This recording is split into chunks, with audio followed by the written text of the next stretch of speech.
हाँ ಹೇಳಿ ರೂಪಾಯಿ ಏನು ಸರ್ 29 ರೂಪಾಯಿ ಗ್ಯಾಸ್ ಬೆಲೆ ಏರಿಕೆ ಆಗಿದೆ ಸರ್. अच्छे दिन बहुत अच्छे दिन आ रहे ಒಳ್ಳೆಯ ದಿನಗಳು ಬರ್ತಾ ಇದ್ದಾವೆ. ನಿಮಗೆಲ್ಲ ಗೊತ್ತಿದೆ ಮಾಧ್ಯಮದವ್ರಿಗೆ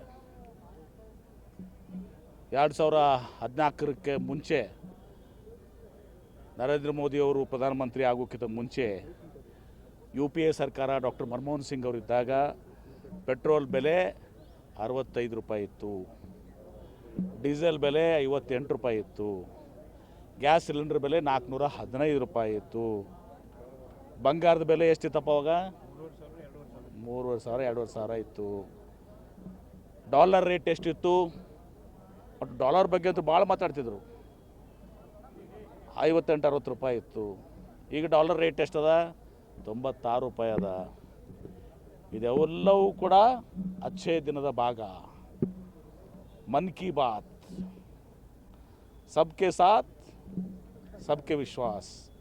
ರೈತರ ಆದಾಯ ದ್ವಿಗುಣ, ಫರ್ಟಿಲೈಸರ್ ಸಿಗಲಾಕತ್ತಿಲ್ಲ, ರೇಟ್ ಅಂತೂ ಬಿಟ್ಟು ಬಿಡ್ರಿ, ಫರ್ಟಿಲೈಸರ್ ರೇಟ್ ಡಬಲ್ ತ್ರಿಬಲ್ ಸಿಗ್ಲಾಕತ್ತೂ ಇಲ್ಲ. ಈಗ ನಿನ್ನೆ DC ಅವರು ಸರ್ ಫರ್ಟಿಲೈಸರ್ ನಮ್ಮ ಕಡೆ ಇಲ್ಲ ಅಂತೇಳಿ, ಅದಕ್ಕೆ ನಾನು ಸರ್ಕಾರದಲ್ಲಿ ಮಾತಾಡಿ ಆ ಫರ್ಟಿಲೈಸರನ್ನು ಪಡೆದುಕೊಳ್ಬೇಕು. ಯಾಕಂದರೆ ಮನ್ಸೂನ್ ಬಂತು, ಈಗ 8ನೇ ತಾರೀಕಿಗೆ ನಾಳೆ ಪ್ರಾರಂಭ ಆಗ್ತದೆ ಅಂತ ಹೇಳಿದಾರು ಕೂಡ ಇದು ಮಾಡಿದ್ದಾರೆ.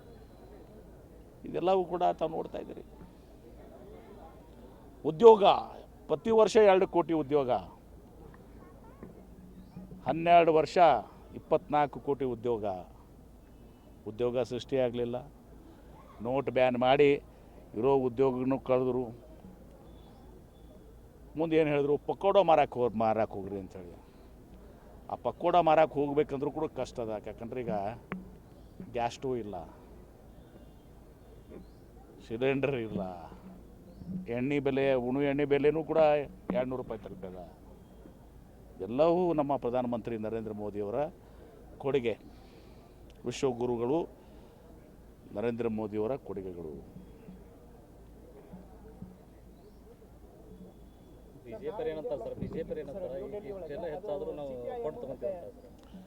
ಬಿಜೆಪಿ ನೀವು ಕೊಂಡು ತಗೋತಿರ್ಬೋದಪ್ಪ, ಶ್ರೀಮಂತರಿದ್ದೀರಿ ನೀವು, ವ್ಯಾಪಾರಿಗಳು.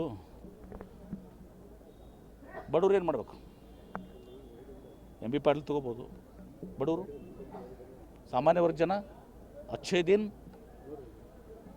गरीबों के साथ मध्यम वर्ग के साथ ಅಂತ ಹೇಳ್ತಿದ್ರು.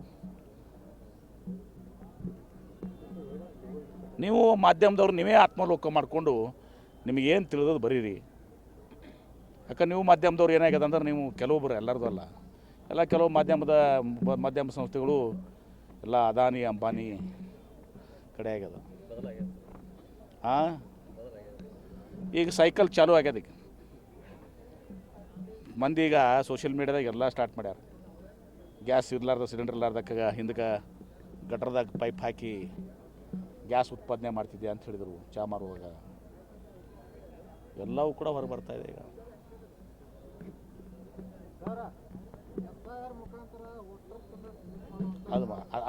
ಅದು ಬೇರೆ ಮಾಡಿ, ಬರೇ ಹಿಂದೂ ಮುಸ್ಲಿಂ ರಾಜಕಾರಣ ಮಾಡಿ ಹಿಂದೂಗಳು ಓಟ್ ಪಡೆದುಕೊಳ್ಳೋದು ಬಿಟ್ಟರೆ ಈ 14 ವರ್ಷದಲ್ಲಿ ಏನೂ ಆಗಿಲ್ಲ. ಉಲ್ಟಾ ನಮ್ಮ ದೇಶನ ಹಾಳು ಮಾಡಿದ್ದಾರೆ.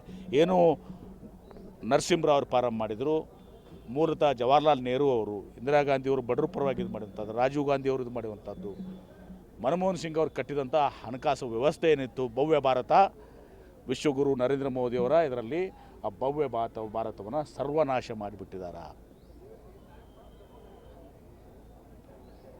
ಸರ್, ನಾಳೆ ಇಂಡಿಯಾ ಬ್ಲಾಕ್ ಮೀಟಿಂಗ್ ಇತ್ತು ಸರ್, ಅದನ್ನು DMK ಮತ್ತು CPI ಅದನ್ನು ಅಪೋಸ್ ಮಾಡಿದ್ದಾರೆ. ಅದು ರಾಜಕೀಯವಾಗಿ ಇದು ನಡೀತಿರ್ತದೆ. ಅದನ್ನು ಅವರು ನಮ್ಮ ಕಾಂಗ್ರೆಸ್ ಪಕ್ಷದ ಹೈಕಮಾಂಡ್ ಅದನ್ನು ನಿಭಾಯಿಸ್ತಾರೆ. ಯಾರು? ಅದು ಅವ್ರು ಮೆಟ್ರೋ ಅವ್ರ ಮಂತ್ರಿ ಇದ್ದರು, ಅವ್ರು ಎಲ್ಲ ಮಾಡಿದ್ದಾರೆ, ಇದು ಮಾಡ್ಕೊಂಡು ನೋಡ್ಕೊಂಡು ಇದು ಮಾಡ್ತಾ ಇದ್ದಾರೆ. ಅಂದ್ರೆ ತುಟ್ಟಿ ಆಗ್ಯದ ಪಾಪ, ಏನು ಮಾಡಬೇಕು ಅವರು? DK ಶಿವಕುಮಾರ್ ಅವರು ಮುಖ್ಯಮಂತ್ರಿಗಳು, ಪೆಟ್ರೋಲ್ ಡೀಸೆಲ್ ರೇಟ್ ತುಟ್ಟಾಗ್ಯದಲ್ಲ, ಏನು ಮಾಡ್ಬೇಕು ನಾವು?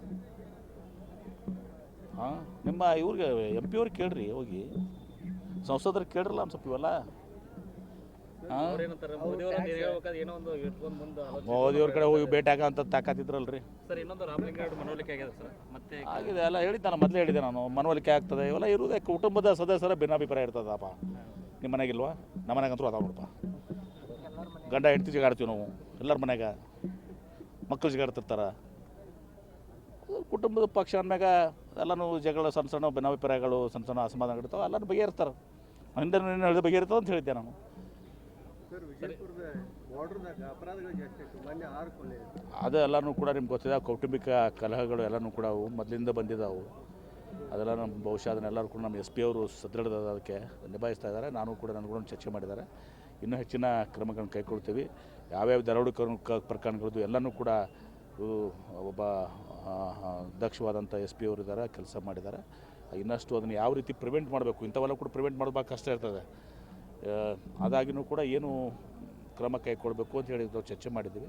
ಕ್ರಮಗಳನ್ನು ಕೈಗೊಳ್ತೀವಿ. ಸರ್, ಬಿಡದಿ ಟೌನ್ಶಿಪ್ಗೆ ವಿರೋಧ ಆಗ್ತಾ ಇದೆ, ಅಲ್ಲಿ ರೈತರೆಲ್ಲ ವಿರೋಧ ಮಾಡ್ತಾರೆ, ಫಲವತ್ತಾದ ಜಮೀನು ಇದೆ ಅಂತ ಹೇಳ್ತಾ ಇದ್ದಾರೆ. ನೋಡಿ, ಇದೆಲ್ಲನೂ ಕೂಡ ಬಿಡದಿ ಜಮೀನು ಇವತ್ತು ಹಿಂದೆ ಇದೇ ಕುಮಾರಸ್ವಾಮಿ ಅವರಿದ್ದಾಗ ಅದಕ್ಕೆ ಬಿಡದಿ ಟೌನ್ಶಿಪ್ ಮಾಡಕ್ಕೆ ಈಗ ವಿರೋಧ ಪಕ್ಷನ ವಿರೋಧ ಮಾಡ್ತಾರೆ. ಅದನ್ನು ಮುಖ್ಯಮಂತ್ರಿಗಳು ಅವರೆಲ್ಲ ಏನು ರೈತರಿದ್ದಾರೆ ಅಥವಾ ಆ ಜನ ಇದ್ದಾರೆ ಅವ್ರನ್ನ ವಿಶ್ವಾಸಕ್ಕೆ ತಗೊಂಡು ಕೆಲಸ ಮಾಡ್ತಾರೆ. ಸರ್, ಬಿಜೆಪಿ ಮತ್ತೊಂದು ಸಚಿವ ಸ್ಥಾನ ನಿಶ್ಚಿತವಾಗಿಯೂ ಇನ್ನೊಂದು ಸಚಿವ ಆಗಬೇಕು. ಆ ದಿಶೆಯಲ್ಲಿ ನನ್ನ ಶಕ್ತಿ ಮೀರಿ ನಾನು ಬೌದ್ಧ ವಿಹಾರ ಪವಿತ್ರ ಕ್ಷೇತ್ರದಲ್ಲಿ ನಿಂತಿದ್ದೀನಿ. ನಾನು ಹೇಳ್ತಾ ಇದ್ದೀನಿ, ನಾನು ಮೊನ್ನೆನೂ ಕೂಡ ಹೈಕಮಾಂಡ್ನಲ್ಲಿ ಹೇಳಿದ್ದೀನಿ, ಮುಖ್ಯಮಂತ್ರಿಗಳಿಗೂ ಹೇಳಿದ್ದೀನಿ, ಸಿದ್ದರಾಮಯ್ಯನವ್ರಿಗೆ ಹೇಳಿದ್ದೀನಿ, ನಮ್ಮ ನಾಯಕರಿಗೆ ಎಲ್ಲರಿಗೂ ಕೂಡ ಹೇಳಿದ್ದೀನಿ. ನಮ್ಮ ಒತ್ತಾಯ ಇನ್ನೊಂದು ಮುಂದಿನ ವಿಸ್ತರಣೆಯಲ್ಲಿ ಇನ್ನೊಬ್ಬರು ಸಚಿವರು ಆಗಬೇಕು. ಆ ದಿಶೆಯಲ್ಲಿ ನನ್ನ ಶಕ್ತಿ ಮೀರಿ ಪ್ರಯತ್ನ ಆಗ್ತದೆ. ಹೊಸಬರಿಗೆ ಸಿಗ್ತದೆ ಸರ್? ಹಾಂ, ಹೊಸಬರಿಗೆ ಸಿಗ್ತದೆ ಯಾರಿಗೆ? ಇಲ್ಲಿ ವಿಜಯಪುರ ನಮ್ಮಲ್ಲಿ ನಾನು ಅದನ್ನೆಲ್ಲ ಹೇಳಕ್ಕೆ ಹೋಗಲ್ಲ. ಇನ್ನೂ ನೀವು ಕೇಳಿದಂಥದ್ದೇನು ಇನ್ನೊಂದು ಸಚಿವ ಸ್ಥಾನ, ಅದು ಯಾರಿಗೆ ಕೊಡಬೇಕು ಬಿಡಬೇಕು ಅಂತ ಹೈಕಮಾಂಡ್ ನಿರ್ಧಾರ ಮಾಡ್ತಾರೆ. ನಾನೇನು ಮಾಡಿ ನಿರ್ಧಾರ ಮಾಡೋದು. ನನ್ನ ಅಭಿಪ್ರಾಯ ಕೇಳಿದ್ರೆ ನನ್ನ ಅಭಿಪ್ರಾಯ ಹೇಳ್ಬೋದು ಅಷ್ಟೇ ನಾನು. ಆದರೆ ಇನ್ನೊಂದು ಸಚಿವ ಸ್ಥಾನ ಸಿಗುವುದು ನಿಶ್ಚಿತ. ಆ ದಿಶೆಯಲ್ಲಿ ಎಲ್ಲ ರೀತಿಯ ಪ್ರಯತ್ನ ಮಾಡ್ತೀವಿ.